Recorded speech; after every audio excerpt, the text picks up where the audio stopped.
Selamat pagi anak-anak, video ini berisi tentang pembahasan tema 4 subtema 2. Muatan bahasa Indonesia KD 3.2 dan 4.2. Menemukan informasi penting dari teks eksplanasi yang didengar. Cara menemukan informasi penting dari teks yang didengar. Yang pertama, mendengarkan teks dengan saksama. Yang kedua, mencatat informasi-informasi penting yang didengar dalam bentuk poin-poin. Poin-poin tersebut dapat ditulis dalam format tabel. 3. Mengembangkan poin-poin tersebut menjadi kalimat yang utuh. 4. Merangkai kalimat-kalimat tersebut menjadi sebuah paragraf baru yang padu. Paragraf baru tersebut ditulis menggunakan kalimat efektif dan kata baku. B. Menemukan informasi penting menggunakan kalimat tanya. Informasi penting dapat diperoleh dengan membuat dan menjawab pertanyaan-pertanyaan berdasarkan isi teks. Kata tanya yang digunakan antara lain apa, siapa, di mana, mengapa, kapan, dan bagaimana.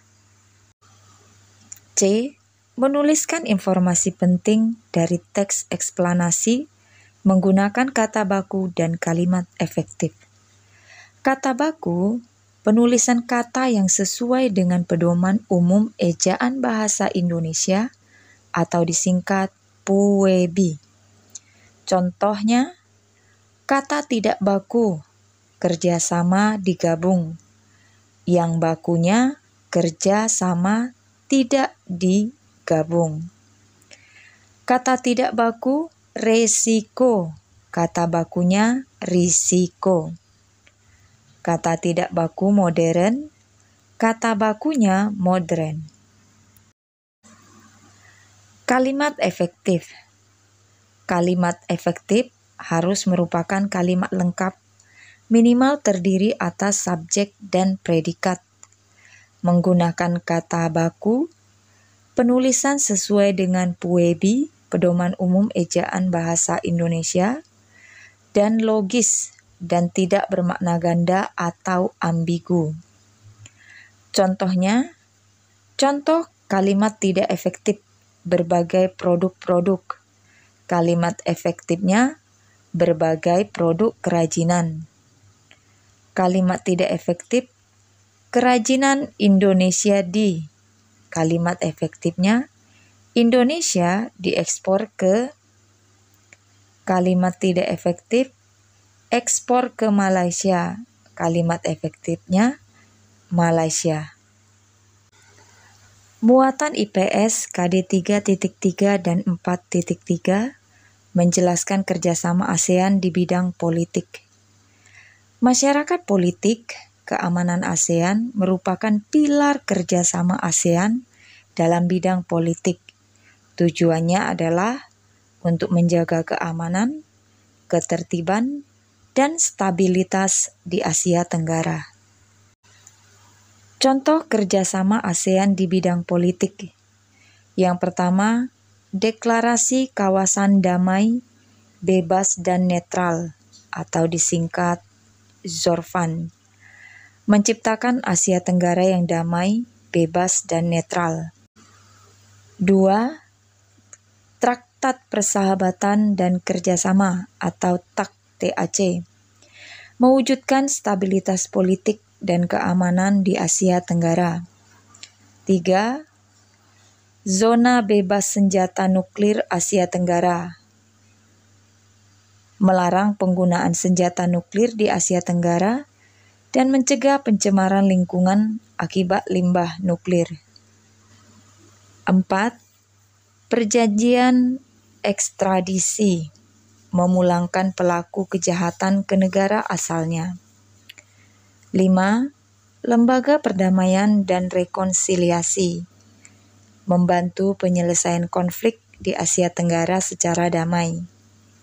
Yang keenam, Komisi Hak asasi manusia antar pemerintah ASEAN, memberikan perlindungan HAM bagi penduduk di Asia Tenggara. Beberapa peran Indonesia dalam kerjasama ASEAN di bidang politik. Yang pertama, membantu penyelesaian konflik di negara-negara anggota ASEAN. Yang kedua, ikut serta memberantas terorisme di Asia Tenggara. 3. Mengusulkan pembentukan Badan HAM ASEAN. 4. Membentuk komunitas keamanan ASEAN untuk menanggulangi tindak kejahatan dan kekerasan di Asia Tenggara. B. Menjelaskan kerjasama ASEAN dalam mengatasi peredaran obat-obatan terlarang. Kerjasama Drug Free ASEAN atau ASEAN Bebas Narkoba bertujuan memberantas, menanggulangi, dan menyelaraskan strategi penanggulangan penyalahgunaan obat-obatan terlarang di Asia Tenggara. Peran Indonesia melakukan penangkapan serta memberikan hukuman terhadap pengedar dan pengguna obat-obatan terlarang. Muatan IPA KD 3.6 dan 4.6 menjelaskan cara-cara menghemat penggunaan energi listrik. Cara menghemat energi listrik antara lain, yang pertama, memadamkan lampu pada saat siang hari. 2. Menggunakan alat-alat elektronik yang rendah daya atau wattnya kecil. Yang ketiga, menggunakan lampu hemat energi. Yang keempat, mencabut steker dari stop kontak jika alat elektronik sudah selesai digunakan. Yang kelima, memanfaatkan cahaya matahari untuk menyinari ruangan pada saat siang hari. Contoh perilaku boros energi. Yang pertama, membiarkan televisi menyala saat tidak ditonton. Yang kedua, membiarkan penyejuk ruangan terus menyala saat udara terasa sejuk. Yang ketiga, tidak mencabut steker pengisi daya ponsel atau laptop dari stop kontak setelah daya terisi penuh. Jenis-jenis lampu. Yang pertama, lampu pilar. Cahaya lampu berasal dari pemanasan filamen atau sejenis logam oleh listrik. Yang kedua, lampu neon. Cahaya lampu berasal dari pendaran fosfor karena radiasi ultraviolet dari uap atau gas merkuri yang dialiri listrik. Yang ketiga, lampu LED. Cahaya lampu berasal dari pancaran diode. Lampu ini lebih hemat energi daripada lampu lain karena memiliki efisiensi listrik paling tinggi. Muatan PPKN KD 3.3 dan 4.3 menjelaskan sikap saling menghormati dan menghargai keberagaman ekonomi. Keberagaman ekonomi dipengaruhi oleh adanya keberagaman potensi diri dan semangat kerja keras. Potensi diri merupakan kemampuan yang perlu dikembangkan agar menjadi keahlian atau keterampilan yang bermanfaat bagi diri sendiri dan orang lain. Contoh potensi diri. Seorang yang memiliki di bidang teknologi terus mengasah potensinya untuk membuat aplikasi ojek daring. Ia terus bekerja keras dan pantang menyerah dalam mengembangkan aplikasi tersebut. Berkat usahanya, ia dapat membuka lapangan pekerjaan sebagai pengemudi ojek dan memudahkan masyarakat yang ingin bepergian menggunakan ojek. Potensi diri perlu dikembangkan dengan sikap semangat, kerja keras, dan pantang menyerah. Kita perlu menghormati dan menghargai kegiatan usaha serta potensi diri yang dimiliki oleh orang lain. Manfaatnya, yang pertama memperkuat perekonomian bangsa, 2. Meningkatkan kesejahteraan masyarakat. B. menjelaskan sikap bangga menggunakan produk buatan dalam negeri. Bangga Buatan Indonesia adalah gerakan nasional yang mengajak masyarakat untuk menghargai dan menggunakan produk-produk buatan Indonesia, khususnya UMKM. Nah, di buku Bupetik anak-anak ada logo gerakan Bangga Buatan Indonesia. Berikut ini manfaat bangga menggunakan produk buatan dalam negeri. Yang pertama, memupuk rasa cinta tanah air. Yang kedua, meningkatkan kesejahteraan bangsa. 3, menciptakan lapangan pekerjaan. 4, mendorong pembangunan nasional di bidang ekonomi.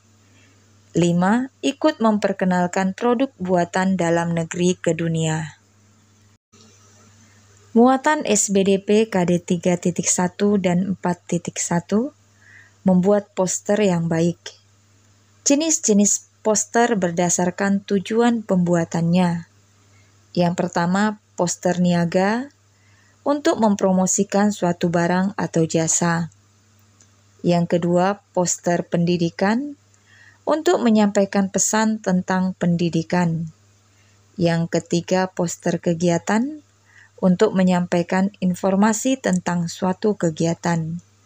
Yang keempat, poster layanan masyarakat untuk menyampaikan informasi atau imbauan tentang suatu hal. Ciri-ciri atau syarat-syarat poster yang baik. Yang pertama, ukuran dan bahan poster, serta tempat menempelkan poster disesuaikan dengan kebutuhan. Yang kedua, terdapat tulisan yang berukuran besar, warna mencolok, jelas, dan mudah dibaca. Yang ketiga, bahasa mudah dipahami dan diingat. Yang keempat, kalimat singkat, padat, jelas, dan mampu menyampaikan maksud dari poster. Yang kelima, terdapat gambar yang menarik dengan pemilihan warna yang tepat dan sesuai dengan tema poster. Hal-hal yang perlu diperhatikan dalam pembuatan poster. Yang pertama, menggunakan jenis huruf yang mudah dibaca dengan ukuran besar. Yang kedua, menuliskan kalimat yang mudah dipahami dan diingat. Yang ketiga, menyajikan gambar yang sesuai dengan tema poster menggunakan warna yang mencolok. Yang keempat, memadukan tulisan dan gambar dengan memperhatikan perpaduan warna, kualitas, dan tata letaknya. B. Menjelaskan brosur dan ciri-cirinya. Ciri-ciri brosur yang baik. 1. Berisi informasi atau ajakan untuk melakukan sesuatu. Yang kedua, ukuran lebih kecil dari poster, biasanya ukuran A5. Yang ketiga, terdapat banyak tulisan karena informasi yang disajikan secara terperinci. Yang keempat, terdapat gambar yang sesuai dengan tema brosur. Yang kelima, biasanya dibagikan langsung kepada masyarakat. Jenis-jenis brosur berdasarkan bentuknya. Yang pertama, brosur tanpa lipat disebut juga flyer. Yang kedua, brosur lipat 2 terdiri atas 4 halaman. Yang ketiga, brosur lipat 3 terdiri atas 6 halaman. Cara membuat brosur. Yang pertama, menentukan tema brosur. Yang kedua, menentukan bentuk brosur. Yang ketiga, menentukan judul yang menarik. Yang keempat, menuliskan informasi menggunakan jenis dan ukuran huruf yang mudah dibaca. Yang kelima, menyesuaikan ukuran gambar dengan tulisan.